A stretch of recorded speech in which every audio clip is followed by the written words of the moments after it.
Hi there, Cheryl from Garden in the Borough, gardening here in my Zone 5 garden in Central Mass. And right now it's the end-ish of October, and we're in, I guess, what you would call our peak foliage season right now. And we have loads of things that look really, really beautiful in the garden. I thought we might walk around a little bit and look at some of the things that look really spectacular. We have things that came into their fall color and have already gone past. And we have things like this viburnum. And this viburnum right next to me here is viburnum. It's either Carlesii or Burkwoodii. I'll put it on the screen. And this has amazing fall foliage color, and it's just starting to color up. I'll zoom in after I'm done talking. But this hasn't even really gotten going.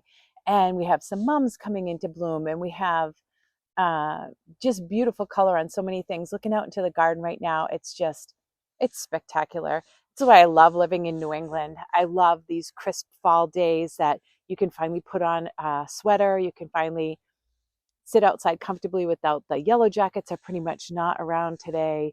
That you can sit outside and just take in all that Mother Nature is showing off right now as the plants start to go dormant for the winter. So I thought we'd take a quick buzz around and see what looks great. So let's go for a walk.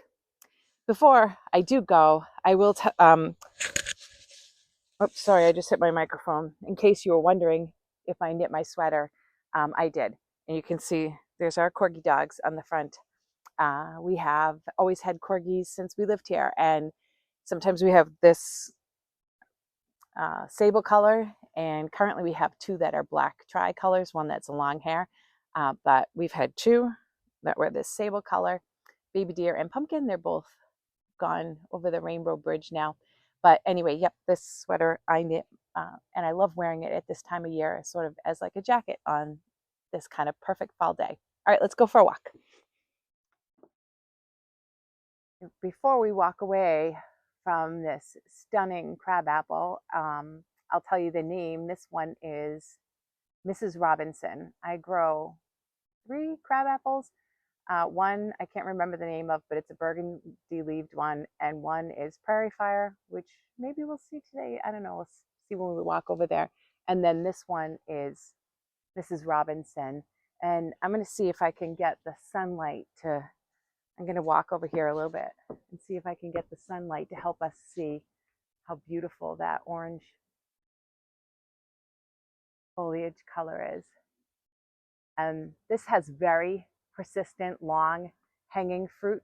So it's just started to color up near the top. It's still green at the bottom, but it will be covered in fruit for the bulk of the winter. Let's see if I can zoom in a little bit.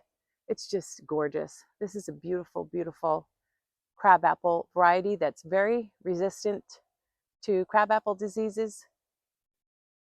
We've had it here in this spot since, I think, 2007. While we're in this garden, oh, I know I just went pretty fast there. I'm going to come into this garden over here because I talk about this tree a lot. And this is the 7 Suns flower, or Heptacodium. And let's see if you can see the sun is not our friend right now, because this where it is, it's sort of right. Oh, maybe we'll get closer. And you can see the bracts on this. So the flower petals have dropped, and this is what's left. And so everywhere up into the tree, you get these beautiful red bracts, and they're deepening as the season goes on. So it looks really, really pretty. Again, because of the sun, it's really hard to see, but the sun is actually helping color them too. So, all right, we'll back out. Maybe we can see a little bit better. Oh, I just tripped. If we look in this way, we're kind of looking at my neighbor's house. I have this planted. Oh, that's a good view of it right there. I have this planted right on my property line, right next to a fence. See how pretty that looks? This tree is a must. So funny thing, I'll zoom over kind of quickly to my neighbor's house, and you can see they have Euonymus elatus, the burning bush, and both the previous owners and the current owners love this shrub and prune it meticulously, and it provides such great fall color. It's an invasive here in Massachusetts, so I don't grow it, but they love it, and so I get to see it.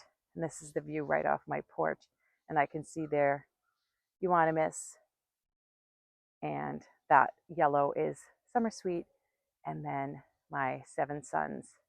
So on my garden chore list this week, I always cut these hydrangea, the dead hydrangea flowers off, and I will do that because they tend to really blow around in the winter. So I'm going to get on that next week. But anyway, that's the seven suns flower tree. It's a little bit breezy, so it's hard to see these chrysanthemums.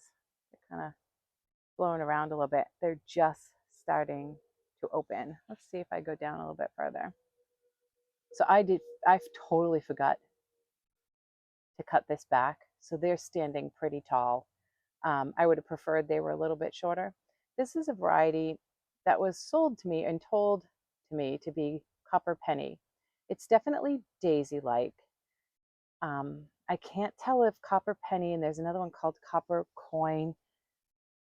They look more double than this, so I can't speak to whether the cultivar name is accurate. I'm just telling you that that is how it was sold to me. Look how pretty. So this is just starting to, it usually comes into bloom right around Halloween. So it's a tiny bit early. We are a week away from Halloween. And it always gets a beautiful blush on its foliage color as well. I love this chrysanthemum in the fall. Again, I wish I had cut it down shorter. So this is one of the gardens that if you look in here, you'll see it's all cleaned up.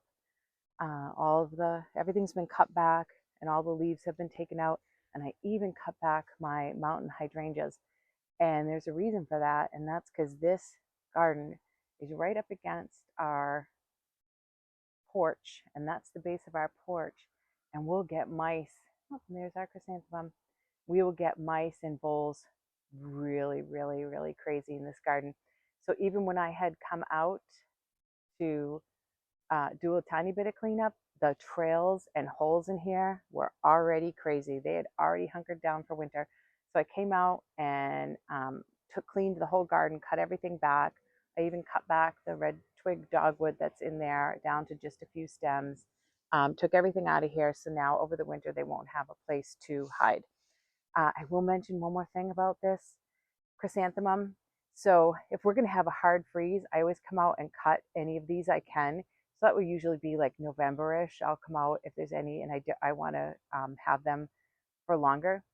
And I actually have thrown them away, still looking beautiful in a vase at the end of February. They have an extremely long vase life. Most chrysanthemums do, but even better from your own garden because they haven't gone through any shipping process, and you can just cut them and put them right in your house, and then you can have as long as you want to look at them. So anyway, that's chrysanthemum. What I think is, or what I was told is copper penny.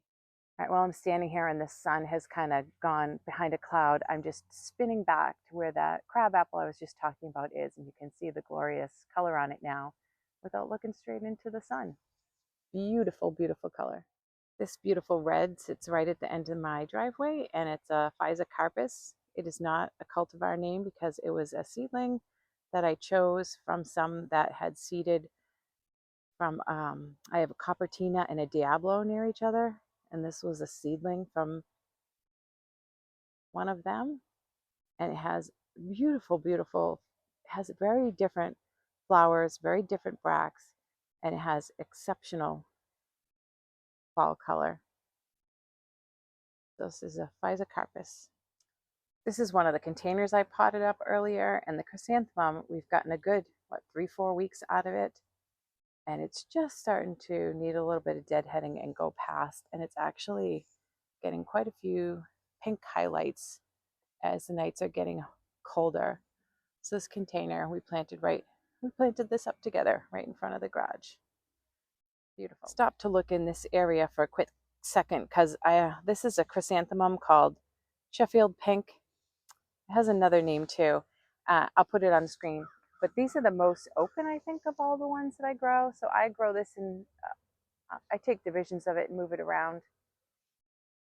Get a beautiful blush color to it. Again, I forgot to cut them back and so they'd be shorter, but this is where you're going to find any kind of bee or wasp or anything looking for pollen and nectar this time of year. So this is the Sheffield pink chrysanthemum, and we'll see it in a few other locations. When it opens, it's really, really dark. And then it lightens up until it's almost white. Earlier in the season, I had done a video on sedums, and this dragon's blood was almost completely green at that time. And you can see what fall has done to it. And now you see also why it has its name.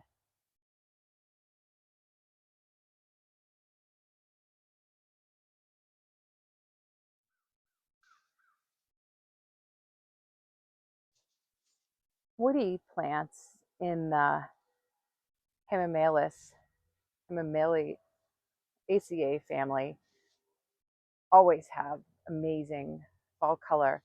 And this is purple ribbons. So this one blooms in February,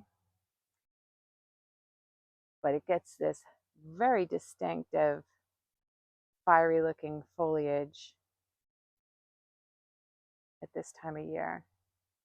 It is just stunning the way this thing changes color, mostly right near the margins, staying green toward the center. And then that will all turn yellow toward the center as we get colder and later in the season. They're beautiful.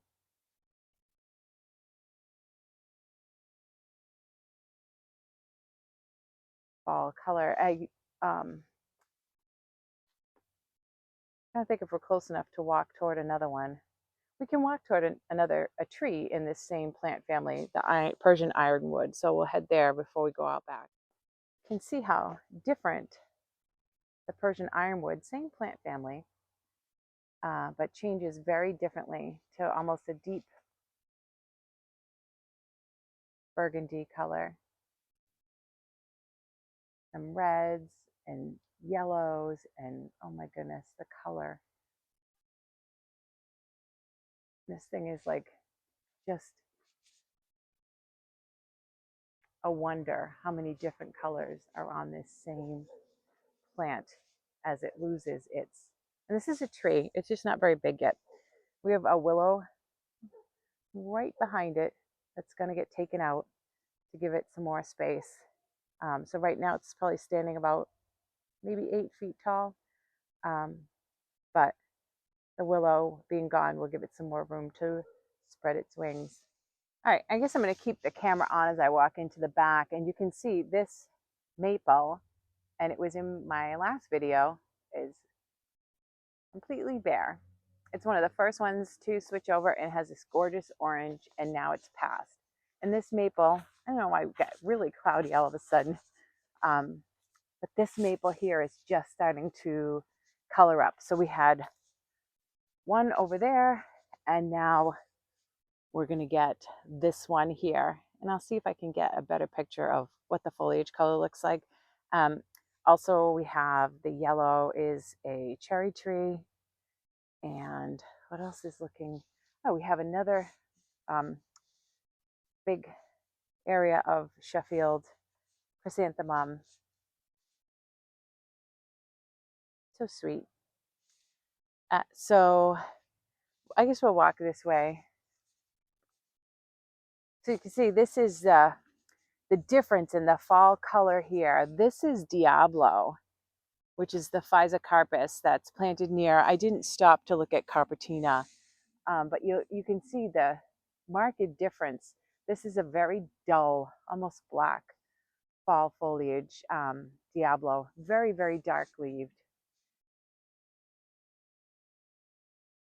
compared to the one that was the seedling out front that has that bright, bright red fall color.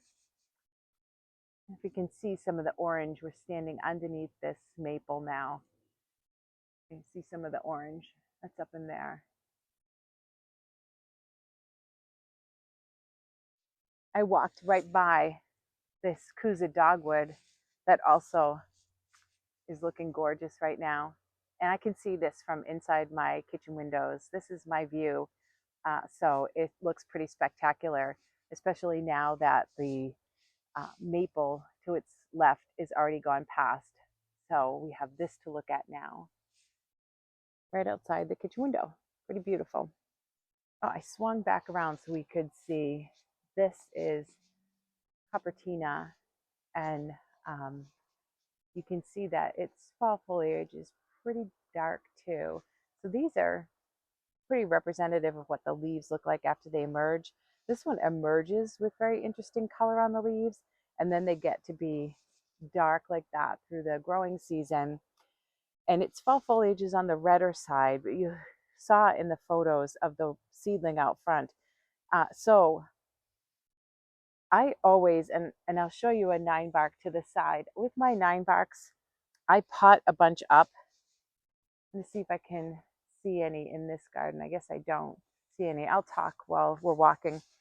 I'll get a lot of seedlings and I pot them up and I use them as filler pots near containers. So there's foliage growing, and they're such good doers that they don't need a lot of water and attention, and they live very well in containers. And then the plus side of that, oh, I should really clean that hose up. It's really bugging me. The plus side of that is that when they get mature and they're in the container, you can see what they're going to do as far as flower and foliage color.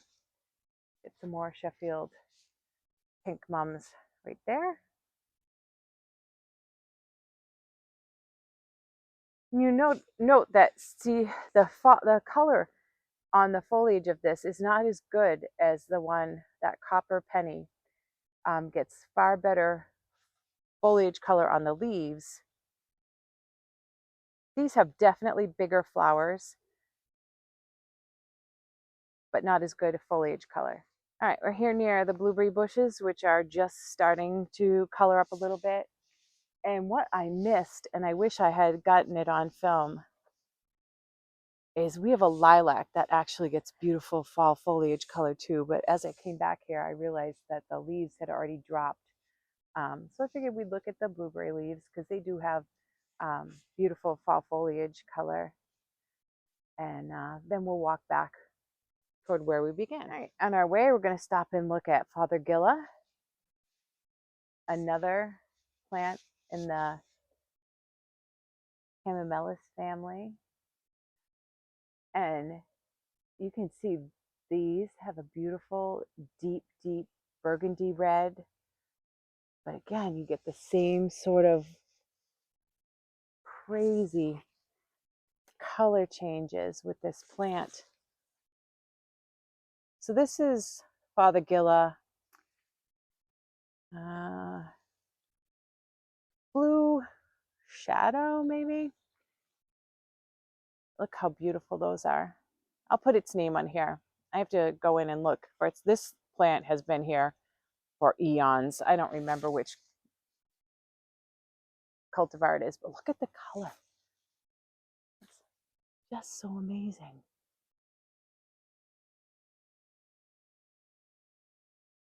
Gorgeous. This really cool mum. It's called something Carnival. I'll put its name on there. It's a quill type. Look at the quills. Aren't they cool? They're like little rolled petals. Very dark on the edges and lighter on the inside. It's stunning. So sadly, we have 1, 2, 3, 4 flowers and 5th about to open. And you can see this thing is in a cage. For the first time ever in this garden, we had rabbits eat chrysanthemums. They never, ever, ever touch them. And I don't know why this year they decided that this one was going to be yummy, but they kept eating it and eating it. So I caged it, and it's very small, but that's all right. It'll come back next year. it'll be all the better. Look at that. Beautiful. All right, we'll stop here to look at, this is another seedling. This was a seedling off a pair of Physocarpus called Darts Gold, which is a very common variety, but this particular one has really, really pretty fall color. It gets very, very bright yellow, and it gets red tinged near the leaf margins. It's beautiful. And this is another one that I dug the seedling up, and it grows in a container right here and sort of augments what's going on in this garden during the growing season. And it will just stay in this container over the winter. When it gets big enough, they come out and go into the garden. But this one's probably got maybe another year in this container. But always keep an eye on what seeds itself in your garden. You never know what you're going to end up with.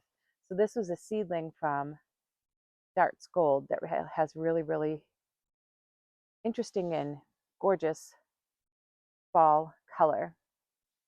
Spirea that has really pretty yellow.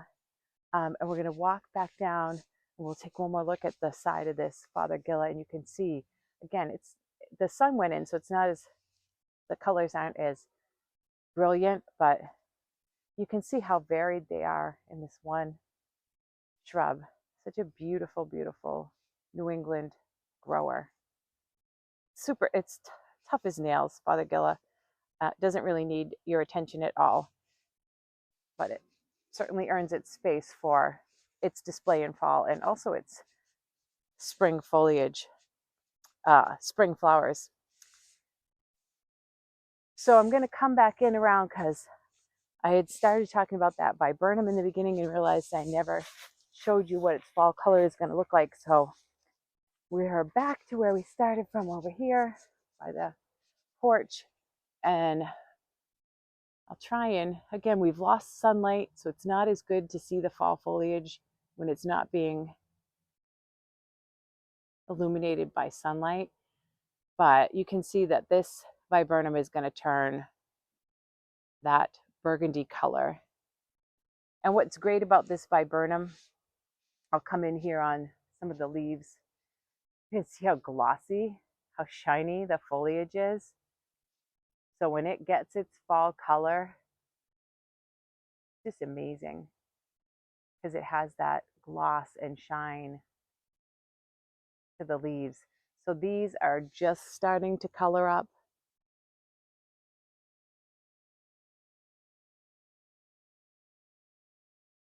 And then the whole thing will look like that before the leaves fall off. Very, very lucky that I made this choice here, because I was thinking I did want something with fall color. I didn't know how absolutely beautiful it was going to be with the glossiness and the color. I mostly chose this for its scent because I sit on the porch right behind there, and I love having the fragrance in the springtime. And this fall foliage has been nothing but a bonus.